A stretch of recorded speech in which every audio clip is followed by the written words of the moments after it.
On today's show, are Joel Embiid and the Sixers back? They're on a run right now, and they're kind of looking good. We'll talk about that and more on today's Game Night. When that final buzzer rings, you know it's time for Locked On NBA Game Night. All the post-game reactions to every game across the league, every single night, with insights only the hosts at Locked On can provide. It's the true NBA fans' one stop for all the action. Every game, every night. It's Locked On NBA Game Night. Tipping off now. And welcome. You're Locked On NBA Game Night. My name is Nick Angstadt, host of the Locked On Mavericks podcast, part of the Locked On Podcast Network, your team every day. Thanks for being in every day or making Locked On NBA your first listen today. Joining me as always, not really, from Locked On Pacers. What'd you see in the NBA tonight, Tony East? A lot of ugly games, a ton of turnovers, but the resurgence of a former MVP, a very fun game in New Orleans for once. It was a good night in the end. It was a good night in the end. And the beam is back, Nick Angstadt. We'll talk about the beam being back. Should they have lit the beam tonight? We'll ask that question about the Kings. The Pelicans are allowed to have fun, but only so much. Only so much fun. Great ending in that game if you're a Clippers fan, I guess. We'll talk about that. Miles Bridges almost had one of the clutchest buckets of the night, but the Bulls get a win. We'll talk about that, and we'll get into all the rest of the games. But let's start here, Tony East. The Philadelphia 76ers started this season 3-14. Terrible, nothing. Nobody had worse vibes. You ask Keith Pompey or Kayla Santiago, nothing was worse than the Sixers start. It just felt like time after time, they were just getting bad news after bad news. And Embiid was hurt, then he was back, then he was hurt again, then he was hurt. Paul George was not playing well. Tyrese Maxey was out. Then now Jared McCain is out for the season. He was their one bright spot. And now, all of a sudden, with a win over the Blazers tonight, 125-103, the Sixers have won 4 in a row. They've won 10 out of the last 13 games, and they're 10-13 since starting 3-14. What did you see from the Sixers tonight? Yeah, and in that 3-14 start, 2 of their wins were overtime. So it took them 17 games. They won once in 48 minutes, right? Like, they just started bad. Tonight, they kicked someone's butt. 48 minutes for the first time of the season, I would argue, right? They've had double-digit wins before, but their 15-point wins all came on big second halves, and they beat the Hornets by 13. That was in the third quarter. Tonight, they were up 10 at halftime and up 19 after the third quarter. Like, they just thoroughly destroyed the Blazers. That's not like that impressive of a result, but it is when you haven't done that to anyone the entire season. And it is when you've now won 4 in a row with some actually serious wins in there. The Spurs are playing well. They beat the Celtics in Boston on Christmas Day. And Embiid played in all 4 games in a row. That's the first time he's played in 4 games in a row for the Sixers the entire season. They've had a lot of stuff going their way, and I think that all is important. And I think that what also has mattered a lot is the return of Embiid has really helped Tyrese Maxey launch. Did you say Joel Embiid has played 4 straight games, Tony East? It's breaking news. Joel Embiid, 37 points in this game. It feels like the Sixers, what they were supposed to be at the beginning of the season, right? A lot of people thought that, all right, you add Paul George in the offseason, you bring him in, you have Maxey already, who's playing awesome, was a steal for them. You have Joel Embiid, who was supposed to be coming in healthy, and then all of a sudden he wasn't. But you expected this team to be really, really good. They get Caleb Martin also, was like an underrated signing for them. And they just haven't been that. They've had so many issues, like you said, but they finally beat a team, and they beat them almost, basically wire to wire in this game. Get up to a 27-point lead, win big. Joel Embiid gets 37 points. It gets back to the free throw line, only takes 1 3. He's not just like jacking up a bunch of long-range shots. He's getting in there. He's doing the dirty work. Now, maybe some of that has to do with his thing for DeAndre Ayton. I know that he and Ayton have gone at it. That's a blast from the past. I've gone at it in the past. I saw a Sixers media person tweet the Joel Embiid tweet where he said, "Don't compare me and Ayton. I play defense." Like that tweet from like 2018. Oh yeah, that was forever ago. Man. Yeah. Last 10 games of Tyrese Maxey, Nick. 26.6 points per game, 6.4 assists. Last year, a big part of his ascent into winning Most Improved Player and being an All-Star was, oh wow, he can play really well with Joel Embiid. And it turns out when Joel Embiid is back and playing in a lot of games, Tyrese Maxey also in turn looks a lot better. And so I don't think that's like an undersold part of this is Paul George hasn't been as good as anyone thought. I bet if you gave the Sixers truth serum, they would say the same thing. So at least now they have 2 stars playing, and they're playing like stars, right? Embiid was playing not like a star for a lot of the season. That's been as important to their turnaround as a lot of Embiid stuff too, is like, oh, they have a capable point guard out there all the time who defenses can't overload on because Joel Embiid will just destroy them. 3 of Embiid's last 4 appearances, he's at 27 or more points. Like, you're right. This looks like the team everybody thought, like, I picked them to finish top 3 in the East. And then all of a sudden I was like, are they going to tank on purpose? It was that bad. But Maxey and Embiid together has become what? And it hasn't been like the cream of the crop. Their wins are Chicago, Charlotte, San Antonio, Utah, Portland, but they weren't beating those teams even early in the season. This is a big step for them, and they're back in the play-in mix, which is goofy to say. That's a big step for them. They're 11th. They're like, let's just they're not the break. They're 11th. They're 11th. They're 11th. They're tied with the Pistons, but the Pistons have one more win than them and one more loss. So they're like technically, they're both 14 games back from the Cavs. So they are in the mix. I would say the mix for sure, but they're not fully all the way back. But they're definitely going in the right direction, in a direction that we had not seen them go. I'm just curious. Do you think they need Paul George to play anywhere near an all-star level for them to get where they want to go, which is back to the playoffs, win a playoff round? I mean, last year they had Embiid and Maxey, and I get that a lot was different last year, and Embiid didn't finish the season hardly playing, but I mean, that team was 7th and looked fine, but not really like wobbling the top of the East level good all season. And the hope was that Paul George could be this 3rd star. And the thing is, like, on paper, Paul George is the perfect star between them. I mean, in theory, he fits anywhere, but he just has lost something. I mean, entering today, less than 16 points a game, barely over 40% from the field. Like, it's just been goofy. He can't create as much separation. The shots he's taking are harder. He's just not been the same. And I think his shot profile will get easier as this team hums a little bit. But yeah, they need him to be much, not even a little better, like much better than this to be the team everybody thought, because they don't have enough depth or size to really overcome him being just like an okay wing. You know as well as I do, as soon as you start a podcast, it just sucks all the talent that you I have. was really good at basketball actually before this. That's what Paul George was too, and then he started a podcast. Now he's not as good, so that's the same thing. Oh man. So the Sixers going in the right direction. Go listen to Locked On Sixers for more on that. Kayla Santiago and Keith Pompey always doing a great job over there. Let's move on to the Clippers versus the Pelicans. The Pelicans, man, I thought they had this game. The Pelicans were without Brandon Ingram, Zion Williamson, Jose Alvarado. Kawhi still out for the Clippers, obviously, and then Terrence Mann out for them. But in this game, it came down to the end. The Pelicans had many leads in this one. They went on an 18-2 run in the second quarter and were up by 14. They had hit 16 out of their 32 threes through 3 quarters. That was massive. They had a lead with 4 minutes and 48 seconds left, and then Norman Powell kind of took over, Tony. Yeah, we got to talk about Norman Powell. I mean, I've been talking about Norman Powell, I feel like, every time I come on here, because people do not realize how good Norman Powell has been. So obviously in this game, the headlining moment in the fourth quarter was Norman Powell just going crazy for a few trips. Finished with 35, absolutely carried that team. Leading scorer on a night that CJ McCollum looked like, I can't believe I'm saying this, vintage CJ McCollum. Another podcast disaster. Another podcast tragedy. Podcast disaster. But Norman Powell just ripped them up, man. He was awesome in the middle, early to middle of the fourth quarter. I would say him and Zubac together were just this crazy tandem. And I looked this up with you beforehand because I've made the case a few times, sometimes tongue-in-cheek, but sometimes not on Twitter. Norman Powell should be an all-star this year. There are 4 players in the NBA averaging 24 or more points a game on at least 60% effective field goal percentage. They are Nikola Jokic, Karl Anthony Towns, Giannis Antetokounmpo, and Norman Powell, who's scoring on crazy high volume very efficiently. He's been really good. And the Pels, who kind of need just like a, this was nice, feel-good win, couldn't get it because they ran into the buzzsaw that is Norman Powell. He's the only player under 7 foot doing that too. Like, I think that's significant. that's very significant. Jumpers, all jumpers. And it came down to a couple of challenges from the Pelicans. You had a challenge with 2:30 left on an out of bounds play. That was successful. Post.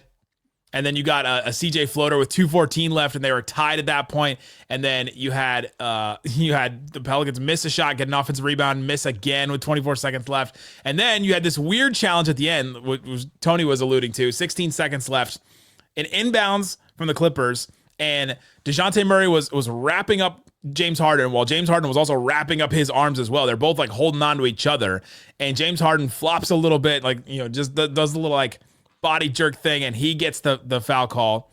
The Pelicans challenge it because they were successful in their first challenge, and it was an unsuccessful challenge for the Pelicans. Harden got the foul, 2 free throws for him. The Clippers went up by 2, and then it was done, kind of done after that. That one was awful. I thought that was a steal because they were fighting each other. Yves Missi missed a free throw with however many seconds left. Right after this. And it hit the rim. But they didn't think it did, so they blew the whistle right as the Pelicans are about to get the offensive rebound. They would have had a chance to shoot for the lead. Instead, it's a jump ball, and Zubac just gobbled that jump ball up to seal the Clippers win. Hosed, I say. Hosed. The other problem with a play like that is they blow the whistle because they didn't think that it hit the rim, and they didn't allow a team to get possession. So then it just becomes a jump ball. So now there's not enough time. There's 4 seconds left, so there's not enough time for you to get the jump ball and then also make a play as well. They should just let it go and let a team get possession and then whistle it. Like how they wait for somebody to hit a shot before calling a foul. That's like an unwritten thing sometimes that they do. They should just let them get possession first. It was on a Clippers player's hand, and then the Clippers player dropped it, and then right before the Pelicans could have got it, they blew it's like if they blew it when the Clippers player had it, they had the ball. The timing was dumb. Before we move on, Yves Missi's really good. The only good thing the whole Pelican season, I guess Trey Murphy's been good too, but Yves Missi is legit as a rookie. He's going to be awesome. There aren't very many good young centers in the Western Conference, so I'm glad Yves Missi can finally be one of them. Oh wait, there's only like 100 of those. I was gonna say I may cover one. He may be out, but coming up, let's talk about that center that didn't play for the Dallas Mavericks. Let's talk about the Kings. They lit the beam tonight. Should they have? We'll talk about that and more coming up. Today's episode of Locked On NBA Game Night is brought to you by Rocket RX. If you want confidence in the bedroom, check out Rocket RX. You can take control. Rocket RX has the solution. Imagine feeling more prepared and confident performing your best. Rocket RX makes it simple and stress-free. They offer FDA-approved treatments for erectile dysfunction at lower costs than branded alternatives. You've heard of them, but they offer lower costs than all those. No more uncomfortable doctor's visits or pharmacy trips. Let's be honest, that's the worst part of it, having to go there. Like, you don't want them to have to call your name over the loudspeaker. Hey, can we get help in an ED medication area? And you don't have to do that. They deliver it straight to your door in discreet, plain packaging with Rocket RX. You get trusted care from a real U.S. clinical team, complete with a quick 100% online consultation. And you can get your free prescription today. Visit Rocket RX to get started now. It only takes 2 minutes. Right now, our listeners can get 40% off your first order. Use that code LOCKEDONNBA. That's rocketrx.com. Code LOCKEDONNBA for 40% off your first order. Terms and conditions apply. Rocket RX, better sex made simple. All right, Tony East, thanks everybody for hanging out with us on a Locked On NBA Game Night. Being an everyday or listening to this show, we have a daily show that covers your team every day. Check the link in the description to find a show that covers your team. Locked On Pacers with Tony, Locked On Mavs with me. And let's talk about those Dallas Mavericks. They're without Luka Doncic, Kyrie Irving, Klay Thompson, Derek Lively, Najee Marshall still out with the suspension, and Dante Exum has not played yet. Basically a starting lineup for the Dallas Mavericks they're without, and the Kings capitalize on it. Although the Mavs were up by 18 in the first quarter. PJ Washington went on an 8-0 run himself to call 19 points in the first quarter. He was absolutely on fire. Spencer Dinwiddie had 11 points in that first quarter as well. And then after that quarter, it looked kind of bad for the Kings, but then the Mavs offense just couldn't get anything else together after that. I, for one, am stunned that an offense with only Spencer Dinwiddie to initiate could not routinely generate good shots for an entire Not a big game. Brandon Williams guy? Not a Jay-Z and Gortman stan? I actually think Gortman's pretty good. Brandon Williams, no. if he sniffs 20 minutes, the Mavs either won by 50 or lost by 50. It's amazing that this game was close, given who they had available. But yeah, their front court was fine. Yeah, look, you mentioned this. How do the Kings really feel about this, right? You fire your coach and you hope to see progress, and you are down 18 in the first quarter to a team missing all those players that you just said. And yeah, they won, but I get De'Aaron Fox was pretty good. Sabonis was tough. So here's the thing then. Do you believe in moral losses? Because I believe in the Ted Lassoism that I believe you can win games and still lose. And I believe that you can lose games and still win in a way. I do believe in those moral things. And I don't know that this is one where I'd go, man, we won by 8 points against a team without any of their players basically. And should we feel good about that? Should we light this beam? Should we light the beam inside of our hearts and believe in ourselves as the Kings? So on one hand, no, they should not. On the other hand, did any team need to win more than the Kings right now just to be like, oh, thank God. we got one. I mean, they tried new stuff. Like they had that funky small group with Trey Lyles and Alex Len out, or big group, sorry, with Trey Lyles and Alex Len out there. Trey Lyles was the 5 at times, sometimes 2 though. Malik Monk jokingly called Trey Lyles fat in a post-game press conference after the game, which was kind of funny. I mean, it's goofy. They played Keon Ellis finally. I've been wondering why they haven't done that. So maybe Doug Christie will find the rotation that works for this team. But yeah, I don't know how psyched you're feeling if you're the Kings, even though they needed to win in the worst way. I don't think you feel that bad if you're the Mavs. They start Fox, Monk, DeRozan, Keegan Murray, and Sabonis. I mean, it should be so offense forward, and they only scored 110 points. They did not have a good offensive game in this one at all. They had an offensive rating of 106.8 against the Mavs, which players I listed out. It's tough. Yeah, that's a tough win for the Kings. And they will take it to the bank and say, yes, still counts as a dub, right? Like it's what you do with this after if you're the Kings. But to me, this does not instill a ton of confidence in me if I'm a Kings enjoyer. No, I don't. I mean, nothing they've done in the last however many weeks is very confidence inspiring. Like the fact that they had to pull teeth and climb out of an 18-point deficit, if anything, it'd be the opposite. It'd be like, man, it takes that kind of opponent for us to climb over that hump. And De'Aaron Fox was awesome again. Like, I think his performance is inspiring. And I think if they're going to trade him in the next however much amount of time you want to say, like every good game, they've got to be like, great, that's awesome. But I don't know, but you don't want to lose either. Just got to You'd rather just lose and like just no, you don't. I don't know. Go further into the crevasse. I feel bad like picking on them, but they've earned it with their should they light the beam? Should it be different levels of brightness for how good the win is? No, a playoff win should be seen from like the Bay Area, but a win like this should only be seen from like a 5-mile radius from the arena or like a 100-yard radius from the arena. It does the beam, but like, you know how there's a Batman symbol, like the end of the beam's like a frowny face, like that's what the beam should be for a game like this. Yeah, that's what they should install. The beam has like emojis in it, and they can change the emoji. Yeah, it should be. Yeah, it should be like that. All right, we're done picking on the Kings. Let's talk about the Bulls versus the Hornets and pick on another team because this game featured players that many of us probably haven't even heard of. The Hornets are without so many guys. LaMelo was out. Trey Mann was out. Grant Williams obviously still out. Brandon Miller. And they're just throwing, Brandon Miller didn't play this one. They're just throwing out lineups out there. And started with Seth Curry, 10 points in the first 3 minutes of this game. He came out really, really hot. And for the Bulls, they were 1 of 14 from 3 in the first quarter. They only scored 15 points in that first quarter. Second quarter, they were 7 of 12 from 3, 37 points, a tale of 2 quarters for them. Then it came down to the last 3 minutes, which were just action-packed and insane. Kobe White, 3 minutes left. His first dunk of the year made it a 5-point game for the Bulls. That was a wild stat the Hornets broadcast had.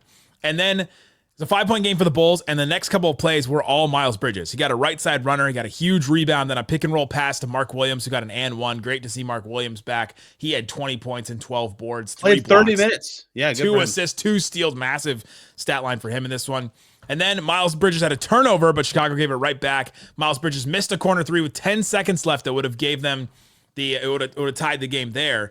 And you're like, all right, it's done. Miles Bridges missed that shot. The Hornets have to foul. So they foul Nikola Vucevic, who goes to the free throw line and just has to make one and misses both free throws at the line. A massive, massive failure in crunch time. So with 1.5 seconds left, Miles Bridges gets the inbounds pass and does a step-through move around Patrick Williams and does a running, he's flying in the air, taking the 3-point shot that was as flat as possible, and it went in, an insane 3-point shot, jumper, to tie the game. And right before the inbounds, Eric Collins, the play-by-play guy for the Hornets, said, "Here it is, the Hornets. Overtime is the dream." And I just thought, that is just such a way to describe the Hornets season so far. The NBA, you know how they log their plays and like define what every shot is. They called the Miles Bridges three you just described a floater. I've never seen a shot that's not. That shot could not have been less of a floater. That was not a floater at all. He floated. The shot did not. Yeah, he floated because he had to because he almost got his first shot blocked in the third row. Yeah, not a fun game. The hero of overtime, Nick Angstadt, was Torrey Craig of all people, who had 5 crucial points to win this one for the Bulls and save Nikola Vucevic's. But inside baseball for you listeners, this is a real text I sent to Nick Angstadt during Hornets Bulls. The lineup on the floor for the Charlotte Hornets was KJ Simpson, Isaiah Wong, Tijon Salon, Moussa Diabate, and Daquan Jeffries. And I said, Simpson, Wong, Salon, Diabate, Jeffries, I'm off to Knicks Wizards. And I turned it off at that point. KJ Simpson was kind of fun. He set some cool screens. He was running around like a crazy person. Stop it. No, we're done. You're not going to, you don't get to say he set some cool screens and then we say more things. That's no one tiny sets cool screens. So congrats to KJ Simpson. But yeah, I had a tough time watching that Hornets lineup. He set some cool screens. Congrats to the Bulls for somehow still not going to get a top 10 pick or make the playoffs for like the 8th year in a row. Shout out to the Hornets for starting 2 players that were coming off the bench for the team that the Mavs had that didn't make the postseason 2 years ago. Seth Curry and Josh Green. Coming up, let's get into the Cavs get a win, Nuggets get a win, Knicks get a win, all in resounding fashion. What does it mean for all those teams? We'll play Count It Up, where we count on the most interesting, fun things in the NBA right now. Today's episode of Locked On NBA Game Night is brought to you by Rocket Money. I've used Rocket Money a lot. I was in a place in my life where my finances were all over the place. I didn't have control over them, and I didn't know where my subscription money was going towards. I had all these different subscriptions. I didn't know what they were. They were all over the place. There's some things I didn't even know. I had like America's Test Kitchen. Like I don't even remember doing that. And Rocket Money helped me to, first of all, sort all those things, which helped me to get control of my finances, but also helped me to helped me to cancel some of my subscriptions that I didn't want anymore, and also helped me to even lower some stuff that I knew I wanted to keep, like my phone bill, my internet bill, things like that. They lowered it for me, which was absolutely awesome. Rocket Money is a personal finance app that helps you find and cancel your unwanted subscriptions, monitor spending, and helps lower your bills so you can grow your savings. Check out and see what you can use at Rocket Money and all their other premium features. They've saved members a total of $500 million in canceled subscriptions. That's so much money. That's so much money. Imagine we hadn't canceled those. That's $500 million that's being paid just by stuff that we don't pay attention to. Insane. The economy's not good enough for us to do that. $740 a year are saved when you use all the different apps' premium features. Members are saving that right now. Cancel your unwanted subscriptions. Reach your financial goals faster with Rocket Money. Go to rocketmoney.com/lockedon today. That's rocketmoney.com/lockedon. rocketmoney.com/lockedon. Big chicken, baby. Zion Williams and porn star. Take that for that. Count it up. Count it up. Count it up. Count it up. Count it up. It's Count It Up, where we count on the most interesting, fun things in the NBA. Let's finish off with these 3 games that we have. We have the Cleveland Cavaliers versus the Golden State Warriors. Let's hear from our guy, Danny Cunningham from Locked On Cavs. Cleveland Cavaliers continued their West Coast road trip with another win as they beat the Golden State Warriors on Monday night. This game was close in the third quarter. Cavs had a 5-point lead with 11 minutes and 43 seconds left in that third quarter. And then 3 minutes and 34 seconds later, the Cavs were up by 20. How'd that happen? The next 7 possessions, Cavs scored on all of them. 6 of those possessions were made 3-pointers. Donovan Mitchell took over in that stretch of the game. He finished with 23 points. Darius Garland had 25 points. And the Cavs used what Golden State used to do, where they would have an inevitable third quarter run that the other team just couldn't recover from. That's exactly what happened for the Cavs. That's been happening all year. It happened again on Monday night. Now the Cavs continue their West Coast trip Tuesday against LeBron James and the Los Angeles Lakers. It'll be the first time LeBron James plays a basketball game as a 40-year-old, and the Cavs will look to move to 29-4 if they can find a way to win that game. We gotta track everything. First time he will play as a 40-year-old in Cleveland, playing without his son in the building. Cavs get the win. Like Danny mentioned, they were up by 4 with 11:43 left. They were up by 23 with 8:33 left in that third quarter. That's a 20-2 run they went in. My question for you, Tony East: Count it up. which NBA team is the most impressive runners that go on impressive runs? Because we were talking about this Cavs team. They just go on these insane runs. The Celtics are a team that goes on insane runs. We've seen a couple others, but this Cavs team, I think, is almost the best in the NBA. Yeah, they certainly are rivaling Steph Curry solo runs for the most electrifying, right? Yeah. Steph's the only guy who makes me like, what is happening? The Cavs do that. Like their offense, people don't realize how good they are this year offensively. They're 4.2 points per 100 possessions better than the fourth best offensive team, right? Like that's insane. The fourth best offensive team is 4.2 points better than the 11th best offense. Like they're way better than everybody else at scoring. And so they have a stretch every game, which their fan base has, I love this, coined the Cavalanche, where all of a sudden they just can't miss, right? And they generate good shots all the time. Evan Mobley can pass now. Garland looks great. Mitchell looks great. Ball pops. The right shooters get it. They're bench guys. I don't think Ty Jerome's missed a shot this season. Karis LeVert looks great. Like they look awesome. And I guess Ty Jerome missed 7 shots in this game. But most of the time, Ty Jerome's looked really good. So not to undercut all of a sudden, you. then look around, you're like, how do we stop these guys? Like everyone's a threat with the ball on the whole team. Yeah, that's the thing is when you add somebody else that is a threat with the ball, and the way that Mobley has added himself as a threat, it just just changes your offense, and you're able to do so many more things.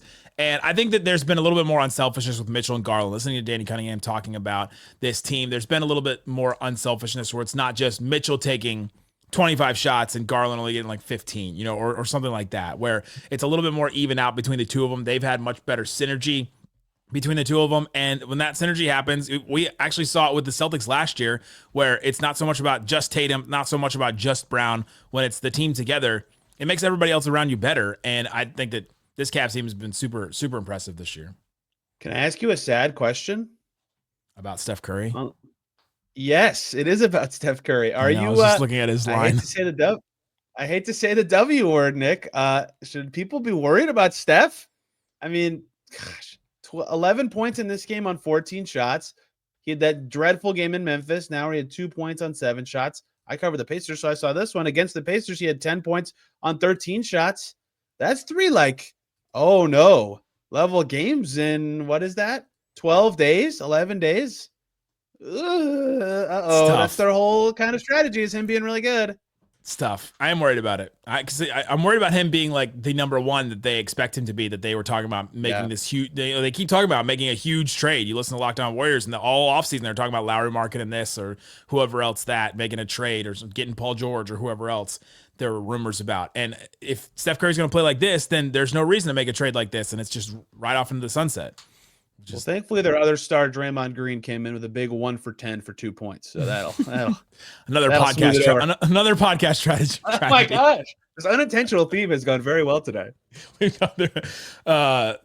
I think there's a podcast strategy on the Nuggets too. We'll talk about Nuggets versus Jazz. I think Michael Porter Jr. is also part of that. He had 21 points tonight, so he was all right. 5 offensive rebounds, but the Nuggets get the win. They go on 11-2 run in the fourth quarter, which basically gave them the win. They're up by 2, and then all of a sudden they're up by 11, 120-109. That's just too much for the Jazz offense to make it work. Jokic, 36 points. He had 23 rebounds, 11 assists. Our old friend Adam Mares said that this is a Yokigami. It's, scorigami in the NFL, where it's the different, like we've never had a score that's 13-9 or, something like that. And you see how many there's a brand new score combination. This is apparently a Yokigami, where he's never had 36 points, 12 rebounds, 11 assists. Should we do this with more players? The combination of the points, rebounds, and assists are unique. Very few players score and pass and rebound enough for it to be interesting, but Jokic is one of them. I got Adam Mares. If you listen to this, please help me. We'll brainstorm better names for this than this. Yokigami? This is not what this shit. I don't have a better name, I guess, but this is not it. This is not the correct name. Nicolagami? You like that better? I don't know. Turbagami? That sounds better. Oh man. Westbrook also had good. I was gonna say he was 14 for 34. It doesn't sound good. So can I just walk you through Tony East's day with this game? It explains the game perfectly. I flip it on, it's 86-84. 2-point game. I'm like, oh, good job, Jazz. The second I start watching, Jokic floater, Jokic free throws, Jokic put back, Jamal Murray free throws, Jokic jumper. They're up 9. He checks out, and he has 33, 17, and 8. The Jazz make it close in the fourth quarter, and Jokic comes in and immediately they're up 11. I was like, this isn't fair. The poor Utah Jazz can't do anything to this guy, and he's not even playing that great. Plus 20 for Jokic. -9 for Jamal Murray. It continues to be the thing where they win the minutes with a good group. With Jokic a ton, and then Jamal Murray and without Jokic has been awful. That it's just the biggest struggle that they have all year with every team. But Russell Westbrook triple-double, and this season he has had 11 games shooting above 50% and 9 games shooting under 33%. He is the greatest feast or famine player. He was 7 of 7 tonight, 100% with the triple-double. Just a wild player so far this season. So good in some games and some and terrible in some. A truly perfect triple-double. Like didn't turn it over once, made every shot he took. It was perfect. I actually kind of wish he scored exactly 10 points instead of 16. That would have been the truly perfect triple-double. That was the win for the Nuggets. The Knicks get a win. Sorry. The Jazz need to stop turning the ball over. There, we talked about the Jazz. We don't need to talk about the Jazz. We have Locked On Jazz. We have the authority on the Jazz. You can go listen to them. You don't have to listen to us talk about the Jazz. The Knicks, though, we will talk about.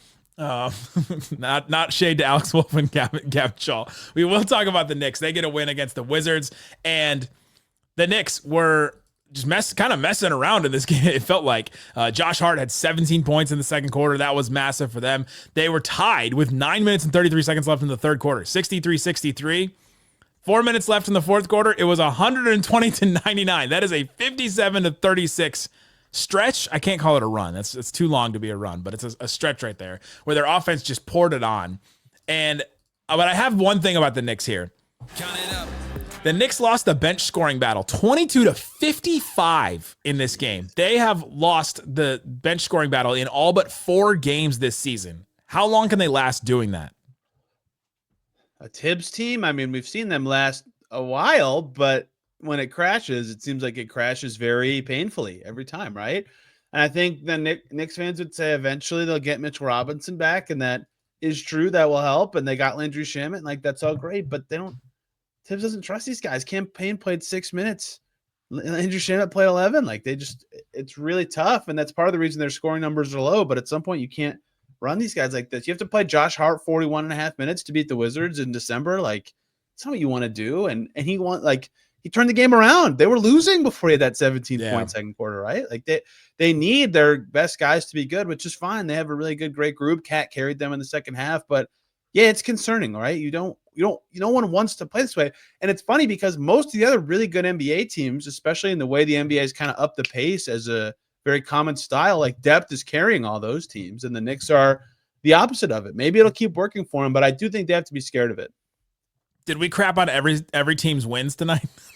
I do feel bad a little bit. I mean, Cat was awesome. Hart was good. Oh, we could do the podcast joke. Jalen Brunson was not very good in this game, right? another podcast tragedy. Another podcaster having a tough night. If you know who should be happy about losing, the only team probably in the league happy about losing, the Wizards. They're happy about losing because they're not trying to win. All their guys on the trade block were pretty dang good in this game. Kuzma back from injury, first time in over a month. He was scoring in the first half a little bit. Valanciunas was awesome in this game. He had a 3 and the announcers went crazy. Malcolm Brogdon's getting by his defenders again. I mean, they're going to be very available, I would say. And if they keep playing well, the Wizards are going to be like, all right, maybe we'll get something for these guys. Speaking of the Wizards, let's hear from our guy, Brandon Scott from Locked On Wizards. One of the most thankless jobs in all Locked On. The New York Knicks get their second victory over the Wizards in 3 days, this time defeating the Wizards 126-106. And they were clearly the better team tonight. The Wizards had their moments, but the New York Knicks are definitely a team that is looking to challenge in the Eastern Conference. Josh Hart tonight had a triple-double, 23 points, 15 rebounds, and 10 assists. And Karl-Anthony Towns contributed 32 points and 13 rebounds, but the Washington Wizards did have their moments. Malcolm Brogdon contributed 18 points and 7 assists. And Alex Sarr scored 18 points with 4 rebounds. Hey. And also the second unit also shined for the Washington Wizards with Corey Kispert scoring 16 points, shooting 3 for 6 from 3, and Jonas Valanciunas chipped in 22 points and 8 rebounds. So New York Knicks, obviously a team looking to challenge in the Eastern Conference. The Washington Wizards, while they're very young and has a lot of promise, they're just not ready yet, and it showed tonight. So again, we'll see with the Wiz, but they'll try to get back on track because now they have an overall record of 5-25. All right, everybody, hail to Wizards and peace.